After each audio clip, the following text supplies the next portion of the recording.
yo estoy hablando, estoy muteada, en el equipo. Bueno, hola, muy buenas tardes. Bienvenidos a todos ustedes a este nuevo Ateneo de Casos Gerontológicos, diálogo entre la psicología y el derecho de la vejez, que de forma conjunta organizamos desde la Facultad de Derecho y la Facultad de Psicología de la Universidad Nacional de Rosario. Esta actividad quiero comentarles, recordarles también a aquellos que nos siguen por las redes sociales y que participan regularmente de estos ateneos, es el fruto de un convenio celebrado entre ambas facultades, específicamente para el trabajo conjunto entre la práctica profesional Área 7 de Psicogerontología de la Facultad de Psicología y la Cátedra y Centro de Investigaciones en Derecho de la Vejez de la Facultad de Derecho de la Universidad Nacional de Rosario. Mi nombre es Rosana Di Tulio Budassi, soy la directora ejecutiva del Centro de Investigaciones en Derecho de la Vejez. Les doy la bienvenida y les comento que la doctora María Isolina Dabove, que es la directora general de este centro de estudios, por cuestiones de agenda, hoy no puede estar presente y les hace llegar a todos ustedes sus saludos y augurando una tarde productiva de trabajo. Me acompañan también la psicóloga Andrea Yambrino. Ella luego se va a presentar y va a presentar a su equipo de trabajo de la Facultad de Psicología. Y desde la Facultad de Derecho también nos acompaña Bárbara Ferreira, que es psicóloga y forma parte del Centro de Investigaciones en Derecho de la Vejez, que es un centro de investigaciones de corte interdisciplinario. Estos ateneos tienen por finalidad trabajar eh, ese entrecruzamiento, esa transversalidad que hay entre el derecho de la vejez, otras ramas del derecho y otras disciplinas como es, otras áreas del saber como es la psicología. Siempre se parte de un caso muy enriquecedor que nos traen desde la Facultad de Psicología y desde esta práctica, un caso de consulta que tiene en apariencia solamente, pareciera que es una cuestión que tiene que ver con el área psicológica, pero que tiene ribetes también jurídicos. Entonces vamos a ver ahí el entrecruzamiento de estas dos disciplinas.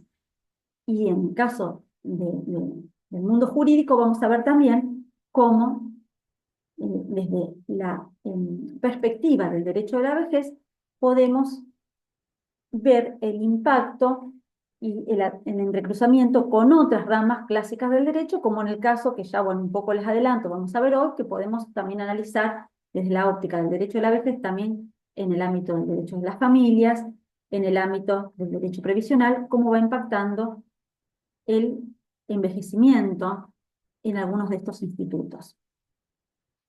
Eh, el caso que hoy vamos a trabajar, que luego ya aquí las compañeras van a explicar, lo van a exponer y van a decir cómo va a ser la dinámica de este trabajo. La idea de estos ateneos es que todos podamos participar.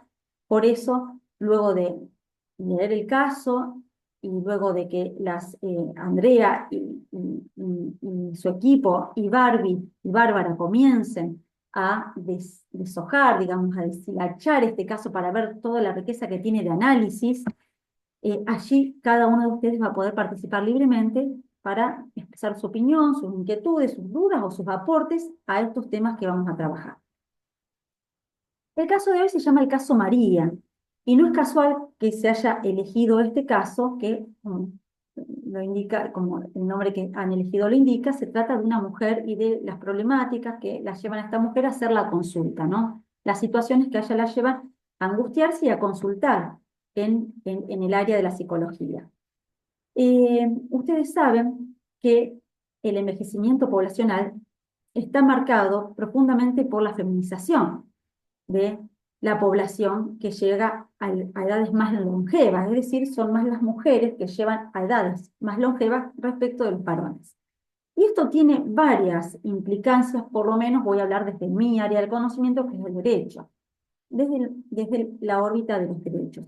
Por un lado, esta cuestión de la feminización de la vejez nos plantea desafíos en términos de cuidados, porque la mujer históricamente ha sido la cuidadora dentro de su familia, en su ambiente afectivo, ha cuidado de los hijos, por lo menos las mujeres mayores que hoy, con las que nosotros hoy estamos trabajando, han cuidado a sus hijos, han cuidado a sus maridos, han cuidado a sus padres añosos, han cuidado a los solteros o con discapacidad de la familia, Entonces han sido históricamente las cuidadoras, han dejado relegado algunas cuestiones personales de su vida que tienen que ver con sus deseos, a lo mejor de capacitarse, de tener un trabajo, de hacer otra cosa por fuera del hogar, por fuera de las tareas del hogar, y cómo esto impacta en otros aspectos de la vida que lo vamos a ver más adelante. Por ejemplo, en la cuestión previsional. ¿Cómo impacta esto de que ella no haya podido insertarse en el mercado laboral formal, que el día de mañana no tenga una jubilación, por ejemplo, similar a la que podría tener un varón que ha trabajado, que se ha insertado al mercado laboral y que ha podido desarrollar su profesión o su oficio? Y el tema de los cuidados, porque la mujer que fue históricamente cuidadora también lo es en la vejez. Aun cuando ella misma necesite cuidados, sin embargo, sigue siendo la que cuida a los nietos. Y en una realidad poblacional como la actual, en donde se hace presente el multigeneracionismo, que es un término que utilizamos para definir aquellas situaciones en donde en una familia tenemos al menos dos generaciones de personas longevas, mayores, nos vamos a encontrar con situaciones de mujeres de 70 años o más cuidando a sus padres o a sus tíos que no tienen descendencia, que son también muy ancianos, y entonces ella sigue perpetuando este rol en detrimento tal vez de su propio cuidado o de su propio deseo o de sus propias necesidades. Entonces, el tema, por un lado, de la feminización, lo vamos hilando con los cuidados, también con el tema de lo previsional, y seguramente en algún momento también vamos a trabajar sobre el tema del acceso a la justicia y las personas mayores, ¿no? En general, es un tema pendiente que tenemos, que es interesante que podamos reflexionar, porque el acceso a la justicia es, digamos, es el eslabón que hace posible que las personas puedan ver satisfechos aquellos derechos que les son conculcados y que de otra manera tal vez no puede resolver, ¿no? Con otras medidas que hay, como resolución alternativa de conflictos, que son composiciones amigables. A veces cuando eso no se puede resolver de manera amistosa, hay que recurrir, lógicamente, a la vía judicial. La idea también de estos ateneos es poder difundir, mientras vamos contando los casos, desarrollando la temática, la Convención Interamericana de Protección de los Derechos Humanos de las Personas Mayores, que fue aprobada en la OEA en el año 2015 y que forma parte de la legislación interna de nuestro país y además goza de jerarquía constitucional, lo cual es importantísimo porque coloca a esta convención en nuestro país en una jerarquía similar a la de igual a la de la Constitución Nacional. Por lo tanto, ninguna ley inferior, o llámese ordenanza, ley nacional, ley provincial, ningún código puede hacer caso omiso de los derechos que en esta convención están plasmados. Esto para hacer una breve introducción. También agradezco que acaba de sumarse la presencia de la doctora Erika Telo. Ella es abogada especialista en Derecho Previsional y también forma parte del Centro de Investigaciones en Derecho de la Vejez y bueno, y también forma parte de este Ateneo. Así que bueno, ahora le voy a ceder la palabra a la doctora psicóloga Andrea Giambrino para que ella también nos presente a su equipo de trabajo y introduzca ya la actividad. Gracias. Bueno, buenas tardes. Como dijo Rosana, bueno, mi nombre es Andrea Jambrino, soy psicóloga, docente, investigadora de la Facultad de Psicología de la UNR, y me acompañan Maite Parachu, Micaela Cherniak, Florencia Maxip y Gloria Pezziotti, que también son psicólogas, somos parte del equipo de trabajo en el área de psicogerontología. Eh, bueno, yo creo que Roxana más o menos comentó, digamos, de por qué esto de pensar en el entrecruzamiento de las disciplinas, porque muchas veces trabajamos desde un lugar o trabajamos desde el otro y hemos encontrado los puntos de intersección de ambas disciplinas para poder desarrollar y enriquecer y abordar, digamos, diferentes casos que, por ejemplo, en este caso son aportados desde la psicología a partir del trabajo clínico, pero que se abordan desde las dos disciplinas que se aunan en estas cuestiones que vamos a ver a partir del caso. Así que, si les parece, no tengo mucho más que agregar a lo que dijo Roxana, voy a pasar a leer el caso para empezar a trabajarlo entre todas las que estamos en esta reunión. Como había dicho María es un caso que está modificado en algunos puntos porque tiene que ver con un disparador para trabajarlo en este espacio. El nombre también no es real, así que bueno, vamos a leer el caso. María tiene 65 años, está casada, tiene 3 hijos adultos ya independientes que no viven con ella. Consulta por un estado de angustia agudo y sus hijos están preocupados por los olvidos reiterados que ellas tienen, la notan por momentos ausente y se preocupan y por eso le sugieren y influyen para que ella tome la consulta. A lo largo de las primeras entrevistas despliega su situación actual y dice, en estos casos voy a tomar 3 frases de ella, dice: me separé, dediqué toda mi vida a la familia, ahora cada uno está en la suya, mi marido también. Los chicos se preocupan por mí, me ayudan, pero por ellos empecé terapia. Mi marido, o mi ex marido, me banca económicamente. No sé cómo voy a hacer ahora. Entre el matrimonio tiene una empresa familiar que la dirige y la dirigió siempre el esposo. Ella trabajó en la empresa y si bien él siempre la dirigió, ella participaba activamente cuando había que tomar decisiones. Lo económico lo manejaba el contador con el marido. Por otro lado, ella deja su profesión por un acuerdo que hacen y ella se dedica a la vida familiar y al cuidado de los hijos. Durante el desarrollo del matrimonio, la empresa va creciendo y entre los dos, esposo y esposa, deciden aportar para una sola jubilación a nombre de él, que era el que dirigía la empresa. También realizaron otras inversiones, planificando un futuro económico en los que ella no participó activamente, o sea, él decidió y empezaba a tomar decisiones por él mismo en relación a cómo invertir el dinero de la empresa. Actualmente se separan y ella no puede percibir la jubilación. Entonces empieza a pensar en su presente y en su futuro. Se encuentra en un juicio por los bienes matrimoniales, mientras tanto todavía depende de él y él le sigue pagando algunas cosas y pasándole algo de dinero cuando ella se lo solicita. Vuelvo a los dichos de ellas, en la actualidad, nunca imaginé que podía pasarme esto, nunca pensé que me iba a separar. Mis hijos están grandes, cada uno hizo su vida y él también. Yo me quedé sola y sin nada.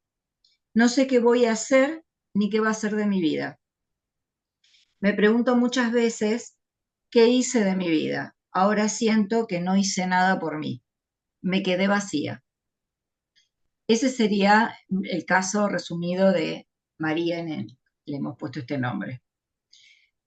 Bueno, de alguna manera es un caso que, como decía, vamos a trabajar sobre las dos disciplinas, pero que tiene que ver con cómo trabajamos también desde la psicología cuando recibimos una persona, digamos, también en esta situación, además específicamente de pensar algunos puntos que hay que trabajar y fortalecer, una mujer en crisis, una crisis aguda, algo de la demanda que tiene que ver con lo que los hijos le dicen y que es la falta de memoria, la ven desorientada, que los hijos se asustan y piensan que puede tener algún tipo de demencia incipiente, como que está comenzando algo de esto por la edad que tiene, y suponen esta situación que puede derivar en algo de esto.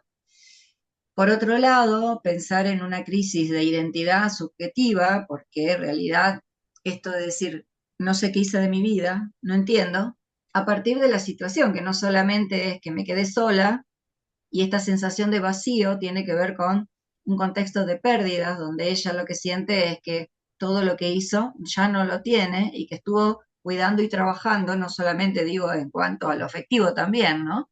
Esto del cuidado, de atender a los hijos ya grandes, que cada uno es independiente y autónomo, y ella se encuentra ahora en soledad en la casa, sin medios económicos, en relación de dependencia absoluta, si no depende de los hijos, depende del ex marido. Ajá. ¿Te desenrida el pelito? eh, y entonces, este tipo de situaciones son las que uno va evaluando o va entendiendo que una situación de crisis, como la que está pasando María, puede determinar un estado de estrés agudo también, pérdida de memoria, dificultar la concentración y la atención, y que son cosas que muchas veces se asocian por una cuestión prejuiciosa de la edad y a veces se toman como un principio de algo que los hijos en este caso están pensando más en eso y no en el contexto subjetivo en el que está ella de rupturas, ¿no? Que en estos momentos no puede pensar en una construcción, ¿no? Pero sí es en lo que estamos trabajando, en una construcción de su identidad a partir de ella misma, ¿no? Y de pensar en este quiebre, en esta cuestión disruptiva que es la separación y encontrarse de golpe con que no sabe, por ejemplo, ni siquiera qué impuestos pagan, qué no pagan, digo, en cosas cotidianas, ¿no?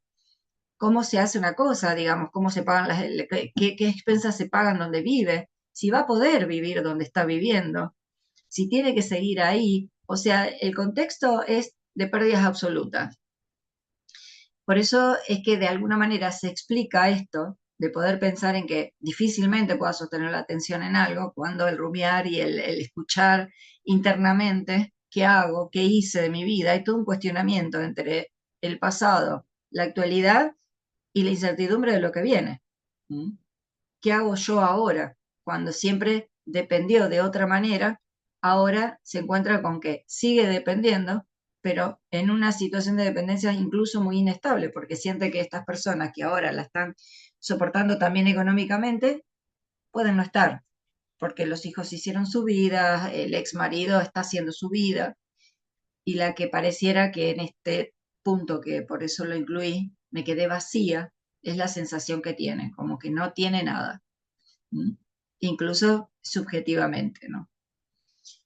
Bueno, ahora presentando el caso, les paso la palabra como para poder agregar en esta situación y poder empezar a debatir y pensar cómo estas cuestiones y a lo mejor incluso hasta poder considerar en cómo uno a veces escucha este sufrimiento o este padecimiento, pero al mismo tiempo poder pensar en cómo podría pensarse alguna sugerencia en relación a cómo sostenerse económicamente, cómo escuchar solamente esto o abrir a la posibilidad de consultas a otro lado, porque esto que la sensación de pérdida que ella siente es como si hubiese perdido el eje de toda su vida y tampoco sabe ni siquiera a dónde puede recurrir como para asesorarse qué tiene que hacer. El abogado incluso lo pone la empresa, por ejemplo, para pensar en sugerir la división de bienes y demás.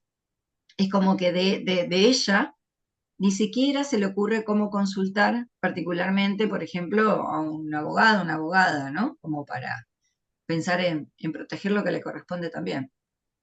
Sí, es un acompañamiento que aboga al empoderamiento también y a la reconstrucción de esa identidad que ahora se ve en crisis, que tiene que ver también con cómo cambia su contexto, no solo en relación a la separación y lo que le pasa en lo económico, sino en el rol que deja de habitar porque sus hijos ya son grandes, su marido ya no es su marido, hay que reconstruir toda esa identidad en crisis Ujú, y acompañar en el empoderamiento por las cuestiones materiales de existencia también, ujú, además de lo subjetivo.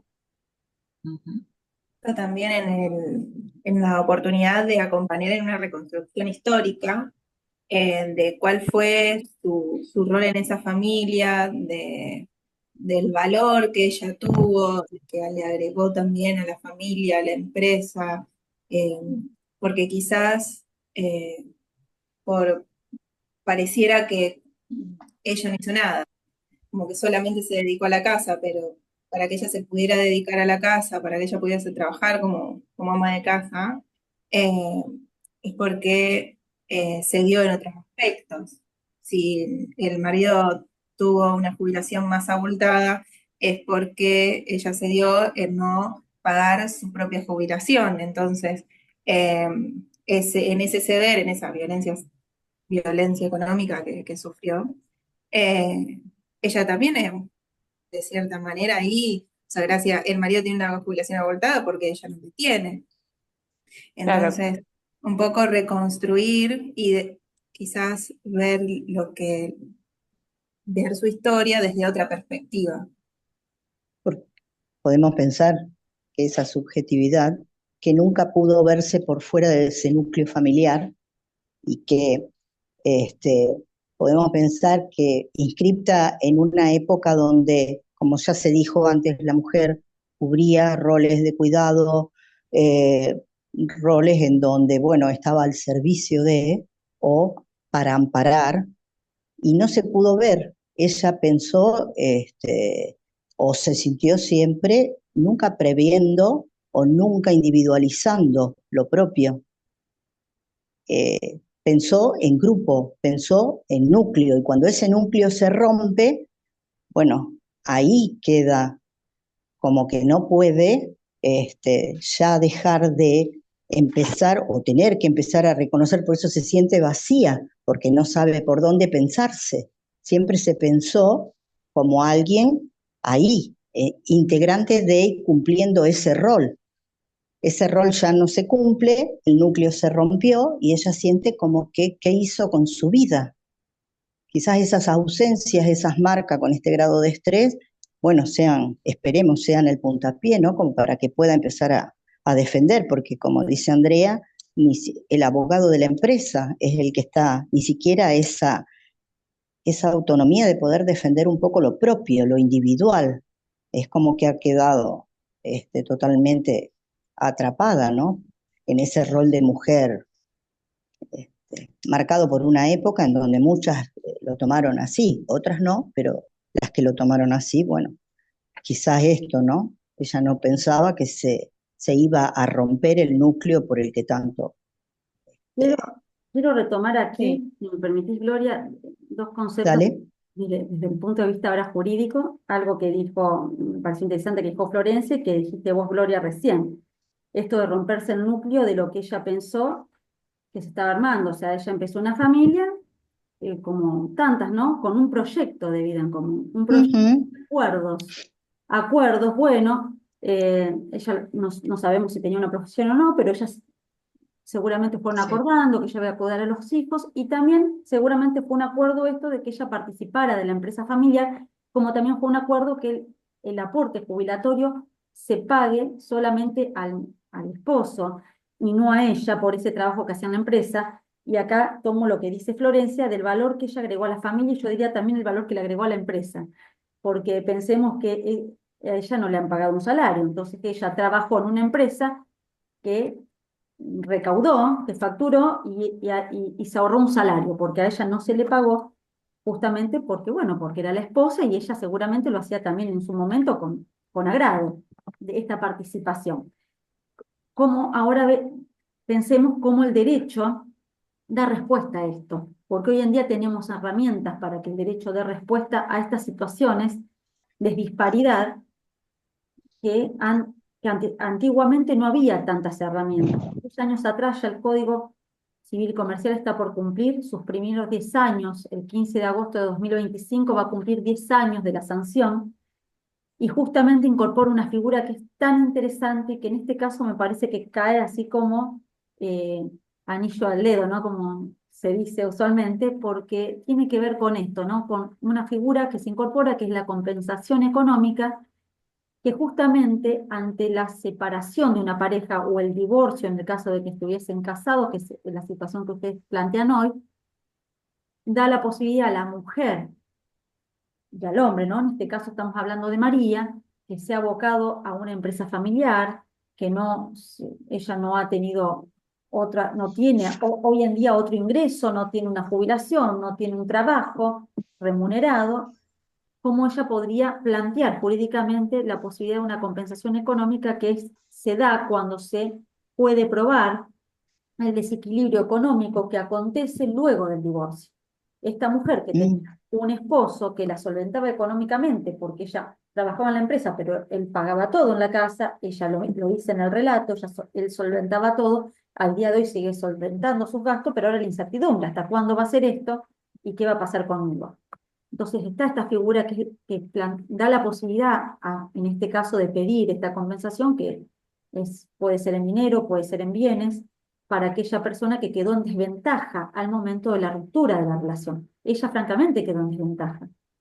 quedó en desventaja, no tiene ni siquiera aportes jubilatorios esta mujer, y bueno, eso es ahora lo que a ella también la angustia, qué va a pasar con ella el día que el marido deje de pagarle. También tiene otra opción, que es la cuota alimentaria, ¿no? Esto siempre existió, en el viejo régimen también, hoy sigue existiendo, en casos especiales, pero si la pareja acuerda, si hay un acuerdo, ella podría percibirla.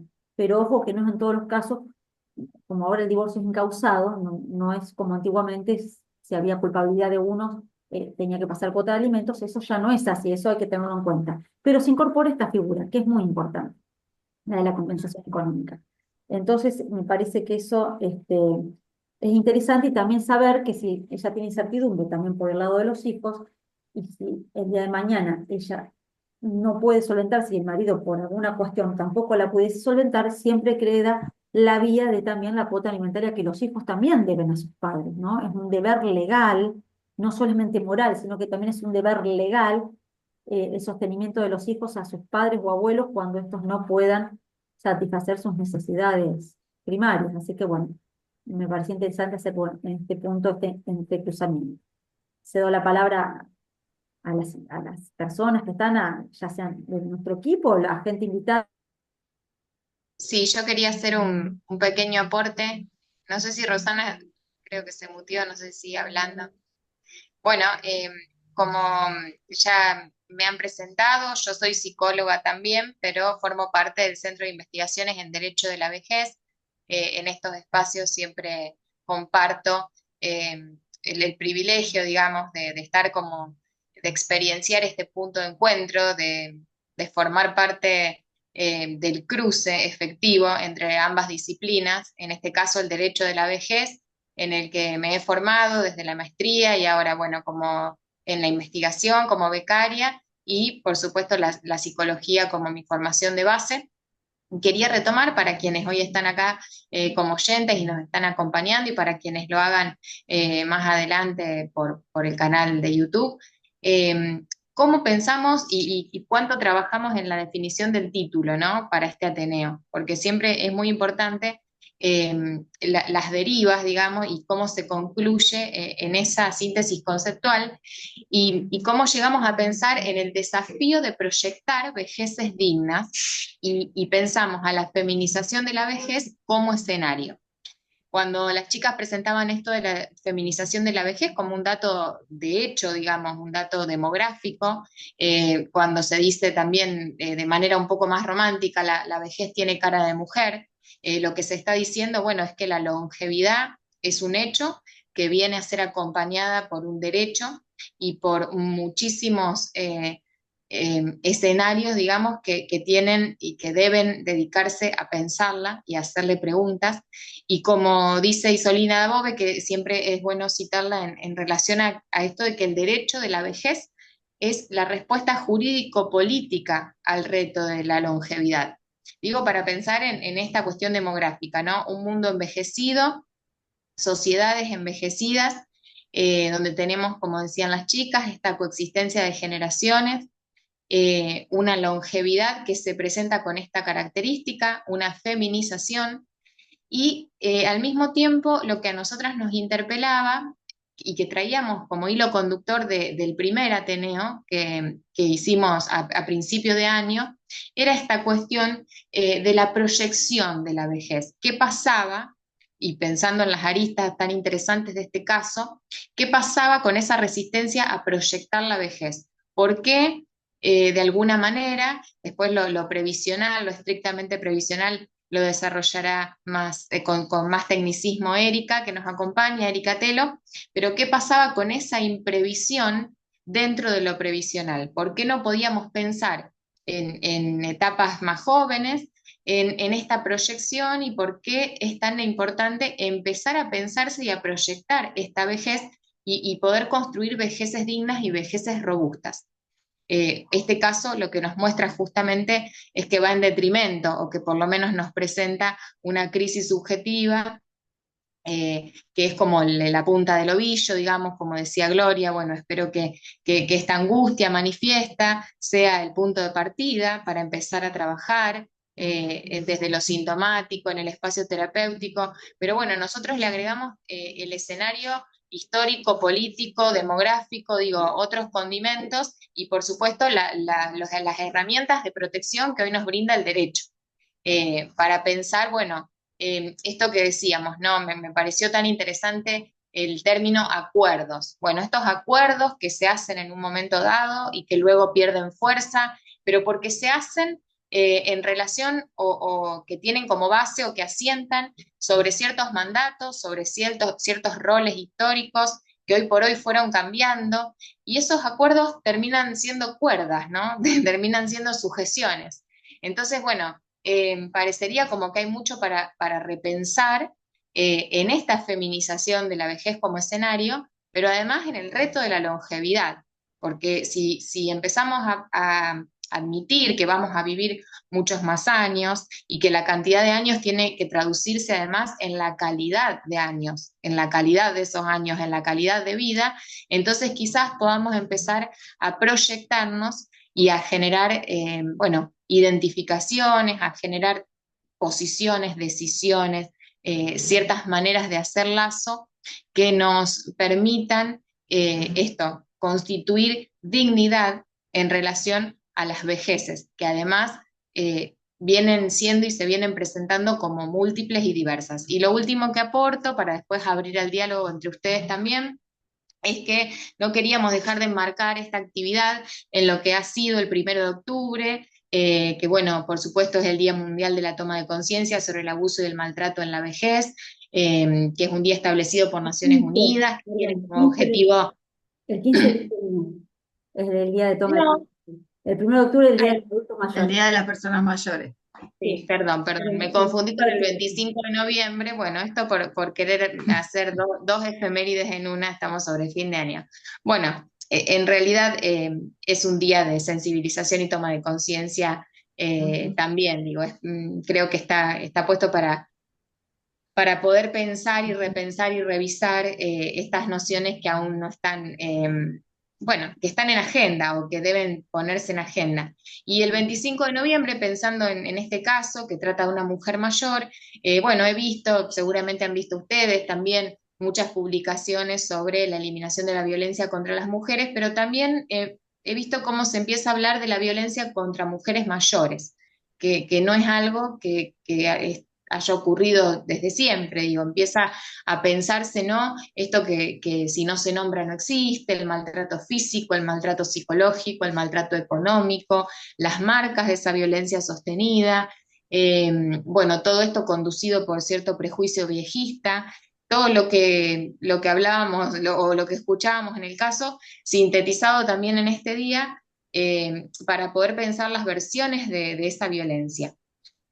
Bueno, perdón por el error de los días de conmemoración o de visibilización, pero sí, era el 1 de octubre lo Vamos que a darle la quería. palabra a Eugenia Vélez, que Sí. levantó la manito. Eugenia, te escuchamos. Hola, buenas tardes. Bueno, yo soy abogada y soy trabajadora social. Voy a dar mi mirada más, no me siento tan abogada, sino que me siento más trabajadora social. Pero digo, pensando en este caso, por ahí concuerdo con todo, digo que hay que empoderar a María. Pero también yo digo, como trabajo social, buscaría qué otras redes de apoyo tiene, porque ella dice, no, tengo mis hijos, digo, uno siempre tiene otras redes. Y si no las tiene, bueno, buscar, ¿dónde es este caso en Rosario es? Sí. Bueno, buscar instituciones, a ver qué puedo buscar, qué puedo... eh, eso por un lado, también buscar recursos, digo, obviamente que le corresponde, digo, por su historia le corresponde lo que le corresponde, pero digo, si eso que le corresponde no le alcanza como para vivir dignamente, hay, digamos, recursos, buscar recursos. Y otra cosa también, por ahí poder pensar eh, de un proyecto de vida propio, digo, cuáles son sus intereses, qué le gusta hacer, qué, no sé, qué le gustaba de chica, digo, en eso se puede ahondar un montón. Así que bueno, esas como tres cosas.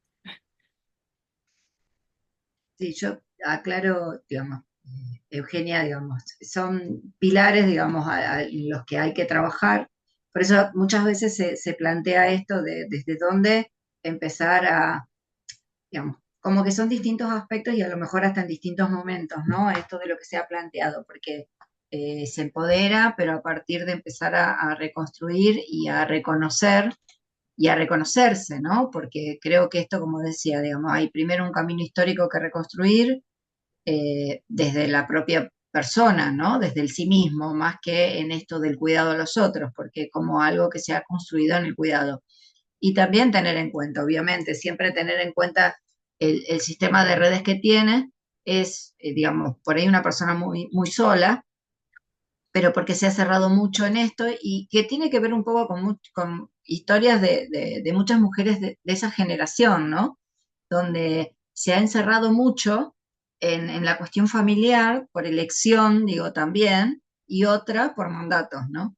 Y justamente como psicólogas que trabajamos en gerontología, también pensar esto de que a lo mejor en otro tipo de casos uno lo aborda y trabaja desde lo subjetivo, como más en este marco del consultorio y demás, pero en este tipo de casos uno tiene que empezar a abrir la mirada y la escucha, no solamente desde lo particular y subjetivo, en esto de cómo reconstruir desde esta mirada, desde lo histórico, lo particular, lo que ha hecho, el reconocimiento de ella misma y todo lo que ha podido hacer en el transcurso de su historia para poder fortalecer, reconstruir y empoderar, ¿no? A posteriori. Y esto de cómo pensar, si tiene lazos, no tiene lazos, poder evaluarlos, poder pensar en la inserción social también son cosas muy difíciles porque enfrentar de golpe genera mucho temor a la no aceptación, esta sensación, porque este tipo de situaciones subjetivamente también arrasan, porque se siente que no sabe nada, que no entiende nada, que como un desconocimiento, y a partir de ahí todo este trabajo. Pero digo, como profesionales que vamos acompañando este proceso, también es importante esta escucha de decir, bueno, a ver, no escuchamos solamente qué es lo que pasa y cómo reconstruimos o cómo aportamos o qué podemos hacer en esto, sino también en lo que pasa en el momento, ¿no? Digamos, esta persona está angustiada, hay que trabajar, digamos, en profundidad, pero también hay que trabajar sobre esto, no tiene los medios porque no tiene dinero. Entonces, hay algo que le pasa cotidianamente, ¿no? No sabe a quién recurrir para poder hacer un reclamo o para poder asesorarse, entonces también hay que acompañar esos procesos. Es importante ir trabajando, yo siempre digo, como en dos dimensiones en paralelo. Lo que pasa y urge y la cuestión subjetiva desde el apoyo de lo histórico y el reconocimiento y el fortalecimiento, pero sin dejar de tener en cuenta lo que se hace cotidianamente, porque si no muchas veces se pierde y la urgencia de lo cotidiano es importante tenerla en cuenta.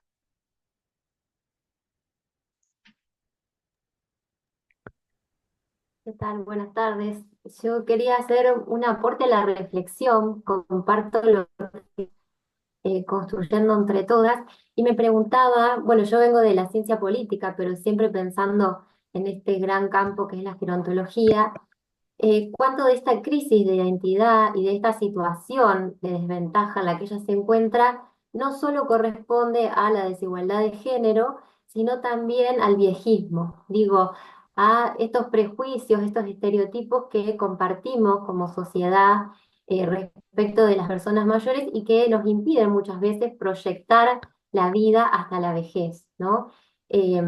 Muchas veces ocurre cuando hablamos con personas jóvenes sobre estos temas y les pedimos que se imaginen de aquí a 30, 40 años y es un ejercicio que no han hecho nunca. Y creo que puede ser también parte de lo que le ha sucedido a esta mujer y que ha hecho que se encuentre en esta situación.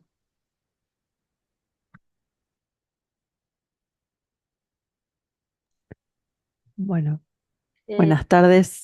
Ahí, No sé, justo te iba a Rox. dar la palabra No. para que también comentes vos de tu especialidad, qué te pareció la situación, el caso. Sí, varias cosas. Venía notando y pensaba los puntos en común entre las disciplinas, ¿no? Una palabra que usó Andrea al principio que dijo que estaba desorientada y los hijos consultan por la desorientación y la desorientación no es transversal a todas las disciplinas que estamos acá, ¿no? porque ella, los hijos pensaron como una patología psicológica o mental, y la desorientación también era económica. O sea, es una señora que no está acostumbrada a pedir ayudas porque como que el entorno la iba llevando como una marea, entonces no necesitaba pedir ayuda ni tampoco desarrollar herramientas de poder pensarse en otra situación que no sea la de cuidar y la de ayudar y la de estar y la de permanecer, ¿no? Y transcurrir. Entonces, mientras las escuchaba a usted, digo, bueno, yo estoy sentada en un derecho que es de previsión y que cada vez es más imprevisional, ¿no? Sobre todo pasa desde los jóvenes que no se ven viejos y la gente grande que no tuvo la oportunidad de prever, ¿no? Como en el caso de María. Entonces, varias palabras que van sumándose y que llevamos a lo que es la dignidad, que es lo que nos trajo hasta acá, y que la dignidad en esta etapa, como la de María, está totalmente relacionada a lo económico. Porque si María hubiera tenido económicamente independencia, también le hubiera dado autonomía, no se sentiría enferma. O sea, hubiera sido otro el planteo, incluso ante el divorcio. Entonces, el tema de cómo proyectarnos nuestra historia de vida, nuestra historia de vida laboral, se ve totalmente reflejado en lo que pase con el adulto mayor en cuanto a esto de que el Estado le paga en su jubilación, en su pensión. Entonces, qué importante no prepararse para estos momentos, para que no haya más Marías, pero que no haya muchos Pedros tampoco, que a lo mejor con tal de tener su subsistencia diaria, no se piensa si le aportan o no. Y con esto de temer a decir, mira, haceme el aporte por miedo a quedarse sin trabajo, que también es de una generación paralela a la de María, ¿no? Una generación de gente que dice, no, mejor no protesto ni hago un juicio laboral, como ahora a lo mejor es mucho más común que si algún joven siente que sus derechos laborales están siendo violentados, vaya y los reclame y busque quien lo ayude, o incluso a veces usando derecho consumidor o todos los derechos que se van conociendo que antes no se reclamaba o por miedo o porque a lo mejor se conocía, pero decía, no, porque me voy a quedar sin trabajo. Bueno, esto de poder mirarse, como decían recién, proyectarse, decir, bueno, ¿cómo me quiero ver yo? Y por ahí es mucho 30 años o 20 en las épocas que vivimos, pero sí a 5 años, a lo mejor. Sí, bueno, yo estoy en este momento, estoy trabajando, no me están aportando, pero yo sé que lo que me está pasando hoy con 45, 50 años, me va a repercutir sí o sí en mi independencia, autonomía, todas esas palabras que vemos en la convención de punta a punta y que nos hace más dignos seguramente. Entonces, si bien el Estado en sus políticas públicas previsionales tiene mucho que ver con el gobierno de turno y la ideología que tenga el gobierno, como hay cosas que no las podemos dejar todas en manos de los demás, por ahí cuidarse en esto de decir, bueno, voy defendiendo de a poquito mis derechos y voy, pero esto lo podemos hacer con las generaciones y decirle a las generaciones de ahora en más, a las Marías de hoy, es decir, bueno, a ver, tenés otra herramienta, como recién decía, me parece que era Eugenia, bueno, ¿a quién busco? ¿A quién recurro?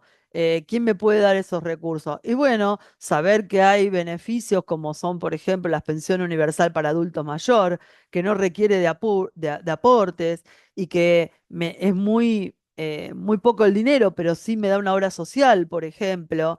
Entonces, esas cosas también de alguna manera te empoderan, porque si, bueno, hay una salida. Más allá de lo ocupado que estén mis hijos, más allá de mi ex esposo que siento que me embromó de alguna manera mientras yo estaba cuidando de los hijos, bueno, algo que me dé, y a lo mejor eso me da ganas después de ir a la Universidad de Adultos Mayores y hacer un curso de algo que después me da alguna pequeña salida.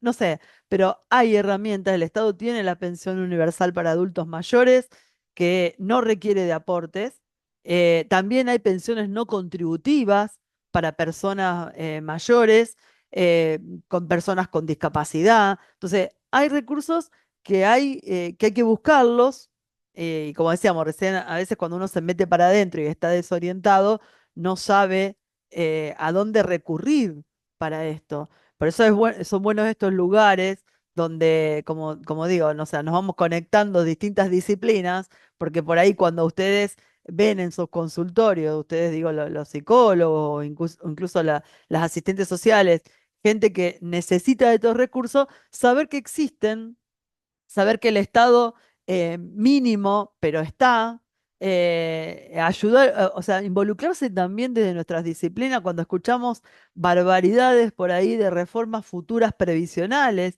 aportar desde el derecho a la vejez, a ver si es lo mismo tener 60, 65 que 70, 75 años para retirarse en la actividad laboral. Digamos, yo creo que estos espacios tenemos que lucharla cuando escuchamos algunas cosas que tienen que ver con la previsión, que tienen que ver cómo termino dignamente, cómo desarrollo otras capacidades que voy teniendo a una edad de adulto mayor. Así que yo, más allá que después podemos hablar de beneficios en particular, pero a mí me parece que son épocas de mucho movimiento, de muchos cambios, y que nos agarra a las jóvenes del grupo, como puede ser Bárbara, a las Éricas y Andreas y a las Marías de la historia, ¿no? O sea, nos pasa a todos por encima, y lo bueno es que estemos pensando juntos para buscar, porque nadie nos va a venir a buscar.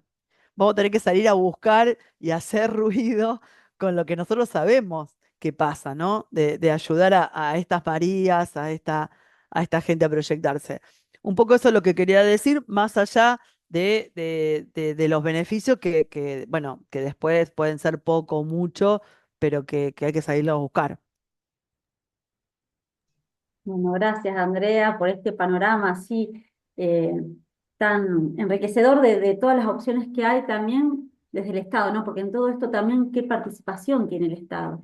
En este tema podríamos también ponernos a hablar del tema de los cuidados, también cómo el derecho previsional aporta o no al cuidado de las personas mayores, si satisface o no esta necesidad de cuidados. Y yo les había dicho en el inicio que también queríamos hacer alguna mención al tema del acceso a la justicia y cómo en todas estas situaciones que estamos, estas aristas que se van abriendo del caso, qué rol cumple acá esto, cómo garantiza el Estado el acceso a la justicia de las personas mayores. La Convención muy claramente lo plantea en el artículo 31. La Convención que yo les mencionaba al principio, de protección de los derechos de las personas mayores, la Convención de la OEA del año 2015, con jerarquía constitucional en nuestro país, cómo garantiza el acceso a la justicia y cómo una convención puede cambiar el panorama completo de un país, ¿no? Cuando todavía algunos sectores se preguntan si es necesario o no tener más convenciones, más leyes que garanticen, cómo nosotros podemos dar fe de que esto cambia el panorama ciertamente y va tamizando toda la legislación inferior para ver si se ajusta o no a los parámetros y a los principios de la Convención. En el acceso a la justicia, hace muy poco, Provincia de Buenos Aires dictó una guía de buenas prácticas en el acceso a la justicia de las personas mayores, fundada y basada en la Convención. Fíjense qué avance tan enriquecedor. Ojalá acá la provincia de Santa Fe también vaya por ese camino, en donde se establece realmente con una minuciosidad impecable en todos los aspectos del acceso a la justicia. No solamente cuando uno dice el acceso a la justicia, piensa solamente en los tribunales, pero también tiene que ver con el ámbito administrativo. ANSES, PAMI, los municipios, las provincias, cómo actúan cuando una persona mayor va a pedir algo, va a tramitar algo a estas reparticiones. Y sobre todo, bueno, no vamos a hacer tiempo hoy a comentar esto, sería lindo en otra actividad poder hablar de los fallos de la Corte Interamericana en estos temas. ¿Por qué es importante que Argentina tenga esta convención, que tenga jerarquía constitucional y que si se viola haya algo, otro organismo superior que nos está controlando por este incumplimiento? Ya ha habido sentencias por retardo la administración de justicia cuando hay personas mayores, ¿no? Y en tantos otros, eh, como otras convenciones también que han sido violadas por nuestro país, y el país ha tenido que resarcir a esas personas. Bueno, tenemos aquí, que no vamos a hacer tiempo, tal vez hoy, no sé si Erika quiere hacer alguna referencia a esos fallos, que tienen que ver con esto, del acceso a la justicia de las personas mayores, los tiempos previsionales, ¿no?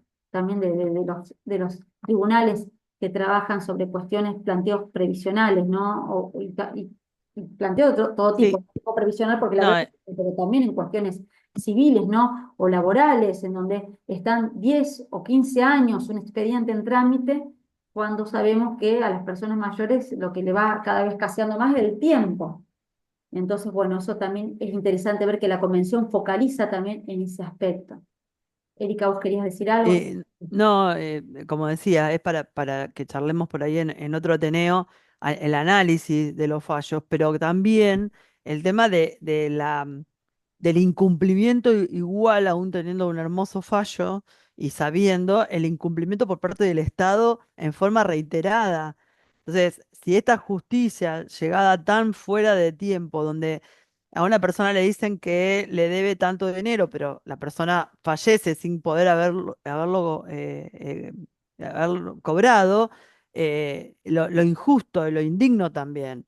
O sea, nosotros tenemos casos que podemos hacer comentarios de gente que esperaba ese dinero o para ir a visitar a su hermano y volver a su tierra de Italia y ya después achicaba porque ya no podía subir a un avión a decir, bueno, quiero comprar, y así, hasta que cuando lo cobró no pudo disfrutar de ese dinero que el Estado le debía aparte porque le pagaba mal. Entonces, esto que dice Roxana, que es súper importante y los fallos son importantes, el tema es que el Estado después los cumpla, que los tiempos de verdad, ¿no? O sea, no es lo mismo lo que le puede pasar a un niño o a un adolescente que cuando uno ya tiene cierta edad y quiere disfrutar de su dinero, quiere disfrutar y sus tiempos se acortan, es así.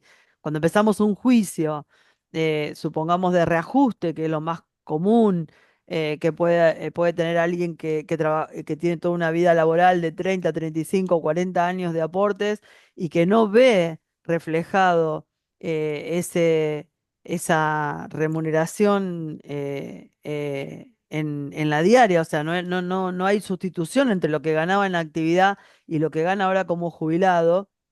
Entonces hace un juicio de reajuste y tiene que esperar 5 o 6 años en el juicio, pero después 5 o 6 años para que el Estado le pague una sentencia firme, hacer ejecución de sentencia. Entonces es sumamente injusto.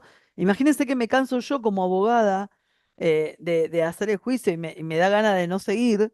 Imagínense la pobre persona que está esperando que el Estado le devuelva lo que le corresponde. Entonces, estos son puntos donde el Estado, y volvemos a lo mismo, el Estado y el gobierno de turno, más que nada, es el que tiene que utilizar las políticas públicas para cumplir con lo que corresponde, De ¿no? Y a todos veces, modos, yo vuelvo a enfatizar que me parece muy importante que tengamos esta instancia de la Corte Interamericana, aun cuando, como dice Erika, es cierto que después, eh, digamos, el Estado, ojo que el Estado es sancionado también pecuniariamente por estas cuestiones. Así que ujú, a mí me parece que hay que celebrarlo. ¿Por qué? Porque pensemos que antes del sí, 2015 nosotros no teníamos nada, no había ningún instrumento internacional vinculante, y por lo tanto el Estado, si no cumplía alguna recomendación de Naciones Unidas o de la OEA, no pasaba absolutamente nada. Hoy tenemos una herramienta que permite esta sanción regional, digamos, ¿no? Porque es de la Corte Interamericana, y que si bien a la persona ya le llega tarde tal vez este resarcimiento, porque a lo mejor incluso en todo este viricueto la persona falleció en el medio, es importante que se vaya haciendo un camino y que en algún momento esto se vaya ajustando y acortando. Yo lo puedo apreciar, por ejemplo, en otro ámbito que tiene que ver con las infancias, sanciones que ha tenido el Estado y particularmente Provincia de Santa Fe, y cómo se va trabajando para esto mejorar desde el tribunal y desde el órgano de administración municipal. Y veo que, bueno, un cambio, aunque sea, va viendo. Entonces nosotros tenemos que bregar para usar las herramientas que tenemos a nuestro alcance para que esto en algún momento cambie, nos liberemos de los viejismos y en estas cuestiones se vaya mejorando la administración de la justicia.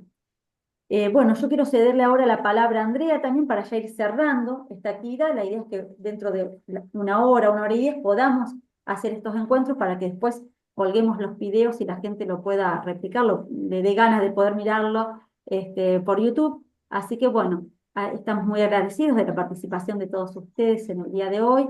Yo fui poniendo en el chat el Instagram para que nos sigan, no sé, Andrea y la gente que trabaja con Andrea, si quiere también ir escribiendo en los mensajitos para que puedan seguir la actividad de la cátedra de Andrea. Por mi parte, bueno, ha sido un placer compartir con ustedes y les dejo la palabra a Andrea para que haga el cierre formal. Bueno, primero, digamos, hacer un resumen de esto, de la importancia. Primero creo que es importante que tengamos estos espacios de Ateneo porque tiene que ver con pensar incluso el aporte de Eugenia con las dos disciplinas, como abogada y como trabajadora social. Digo la importancia porque muchas veces uno se queda como muy enfocado en el lugar de trabajo, en el rol, pero creo que hay que tener apertura y más trabajando en gerontología, ¿no? De comprender, de entender y de compartir con otras disciplinas para enriquecernos y justamente poder beneficiar en este caso, por ejemplo, a una persona que viene al consultorio. Eh, Pensar también que, como decíamos, ¿no? Este caso atraviesa muchas aristas, que es interesante, traigamos por eso, pero también en esto de no poder pensar en la vejez, ¿no? En su momento, no solamente como para pensar, bueno, a ver qué voy a hacer, sino directamente en esto de lo que se sigue, si bien se ha incorporado mucho y se trabaja mucho, pero de no poder pensar la vejez y por ende no poder proyectarla, ¿no?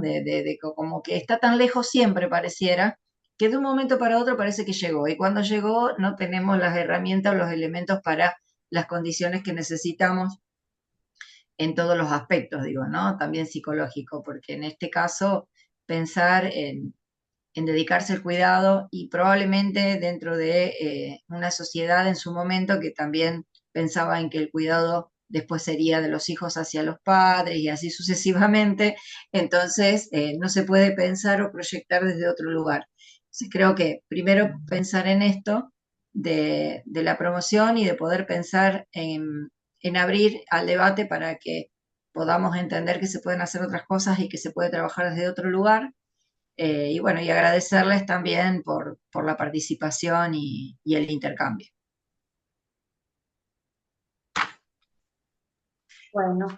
Bueno, muchas gracias a todos por la participación y damos por concluida la actividad y las invitamos a que nos sigan por las redes sociales para enterarse de nuevas actividades. Chao, chao, gracias. Chao, hasta luego. Chao, chao, Chao. buenas Chao. tardes.